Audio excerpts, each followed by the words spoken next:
Bonjour à tous, je reviens vers vous pour une autre vidéo. Alors je vais la faire assez court. J'ai rebranché tous mes panneaux solaires, donc si vous regardez mes anciennes vidéos, ils se sont retournés, éclatés, ils ont éclaté mes vignes là, ils se sont retrouvés par terre. Donc ce que j'ai fait effectivement, de base, hop, les bacs en acier qu'on retrouve là.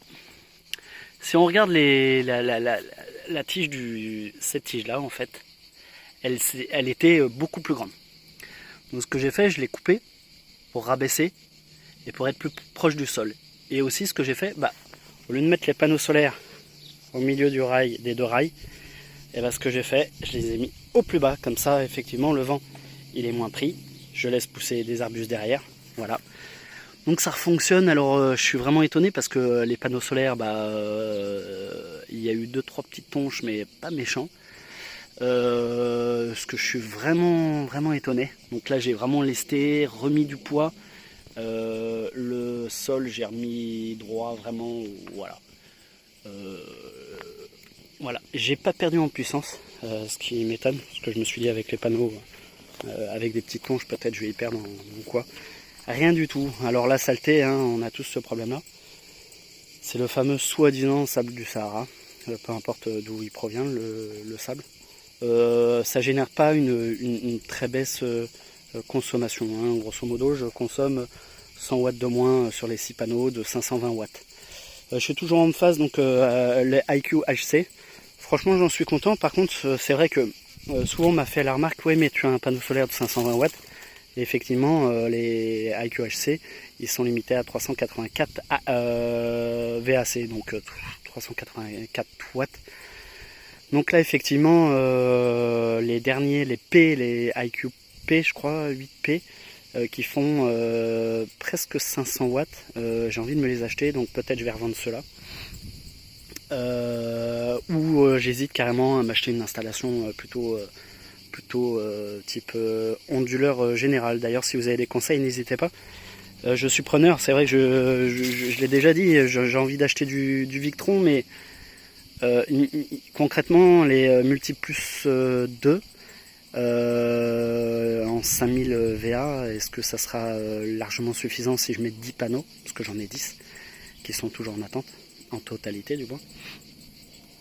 Est-ce que juste cet onduleur Victron, enfin ce Multiplus 2, parce qu'ils appellent pas ça des onduleurs hybrides ou quoi, pourtant ça fait PPT à la fois, voilà, je comprends pas trop vraiment le délire. Et quand on regarde les kits, on doit acheter aussi d'autres systèmes qui va avec, comme le Cerbo X, etc. Donc voilà, je me tâte. C'est vrai qu'une installation c'est pas donné, surtout sur dès qu'on part sur du Hampfast, ça coûte cher. Là, si j'en ai 8 en totalité là de Hampfast HQAC, est-ce que je vais les revendre? Est-ce que je rachète je vous dis le P, ou est-ce que je passe directement sur un onduleur hybride? Comme ça, par la suite, je peux effectivement recharger le surplus. N'hésitez pas à me donner vos conseils, hein. Vraiment, je suis ouvert. Voilà. Je suis super content. C'est vrai que toutes les installations, il n'y a pas une installation qui est mieux que l'autre. Je répète parce que souvent j'ai des critiques ou quoi, mais parlez avec des gens qui ont vraiment des panneaux solaires du côté de chez vous et faites la comparaison, vous allez voir, ils ont du premier prix. J'ai un ami qui a du 6 kg en Solis, voilà, cette marque là, j'ai regardé un peu, les onduleurs quand même ils sont pas donnés, hein. Pour un 6 kg il faut compter 1600-1800 euros l'onduleur général. Voilà, bon, à voir, hein. N'hésitez pas avec vos questions. Vous voyez, je les ai mis vraiment à ras. Il va falloir que je coupe un peu les vignes là, parce que ça me fait légèrement de l'ombre. Et c'est vrai que c'est l'avantage quand vous avez les micro-onduleurs, parce que le peu d'ombre ne va pas poser problème pour tous les autres, pour les autres onduleurs, les micro-onduleurs. Il y a quand même un sacré avantage quand même que ce soit au sol, hein. Vous voyez, dès que j'ai envie de changer, je peux me dire je peux changer demain. Sans problème. Mon installation, mes fils électriques sont déjà passés. Je veux dire, c'est déjà au niveau du compteur. Donc après, j'ai plus qu'à. Vous allez me dire, le toit c'est la même chose. Non, le toit, il faut démonter les panneaux et c'est une vraie galère. Voilà. Quoi vous dire de plus? Ça a l'air de bien tenir. Je vais peut-être relester J'ai le dernier rail, on voit là le dernier panneau solaire qui est légèrement voilé. C'est pas méchant, je le laisse comme ça, j'ai essayé de le contrer de l'autre côté pour pas qu'il s'abîme quand même.